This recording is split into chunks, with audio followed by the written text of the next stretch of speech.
Hala, Ryan bistado na dahil may nakakita pala sa kanyang ginawa. Isang mapagpalang araw mga kalingap, maraming salamat sa inyong suporta mga kalingap. Huwag niyo po kalimutang mag-subscribe kay Kuya Val at Kalingap Rab pati sa ating munting channel. Maraming salamat po. Mga kalingap, huwag kayo mabibigla sa ating natuklasan patungkol kay Ryan noong time na nagpunta ang buong team ng Kalingap sa Cebu upang magbakasyon.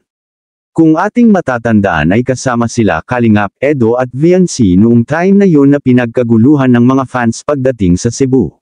Halos hindi na sila makaalis dahil sa dami ng mga taong supporters at mga viewers ng Kalingap na palagi nagpapapicture pag nakita sila. Noong mga oras na yun ay balisa si VNC at mukhang hindi mapakali dahil mayroong malalim na iniisip na gumugulo sa kanyang isipan. Tahimik niya lang pinagmamasdan ng magagandang tanawin ngunit ang kanyang isip ay lumilipad. Marahil ay mayroon siyang iniisip na mabigat, siguro ay iniisip niya ang kanyang parents na mas masaya sana kung kasama niya. May mga kuha din sila ni Kalingap Edo na nag-uusap na mukhang wala sa diwa si VNC at hindi mapakali, ngunit sa totoo lang mga kalingap ay mayroon palang mabigat na dahilan kung bakit ganun na lang ang mga kilos at galaw ni VNC ng mga panahong iyon. Sa ating natuklasan ay malungkot pala si VNC dahil hindi niya kasama ang gusto niyang makasama na dapat nasa tabi niya. Minsan ay mahahagip ng camera na si VNC ay patingin-tingin lang sa mga kasamahan. Minsan ay nagsasalubong ang kanilang paningin ni Ryan.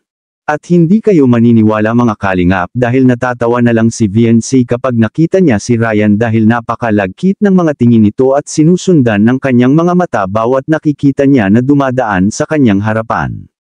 Kaya si VNC ay natatawa na lang sa mga kilos at galaw ni Ryan. Ngunit sa pagkakataong ito ay hindi na makakatakas at makakapag-deny pa si Ryan dahil may nakakita pala sa kanyang ginagawa na mga kasamahan nila. At ito ay buong binulgar ng isa sa mga kasamahan nila. Narito ang video, panoorin natin. Nakita ko si Ryan. Enjoy na enjoy doon. Lagi nakangiti. Daming nakitang chicks. Grabe si Ryan. Panawa si Ryan. Ayan. Tulog ka rin sa inyo ngayon. Bigyan mo na. Sunod Ryan, huwag ka nang sumama ha. May hapo. Si Kuya Norman naman. Oo, sinagay normal naman sa Kuya Norman kasi hanggang Manila pa lang yun eh. Isang beses pa lang Manila. Hindi, nakailan na. Anong masasabi mo tungkol dito mga kalingap? I-comment mo lang sa baba ang gusto mong sabihin at ating babasahin isa-isa. Maraming salamat po, to God be the glory.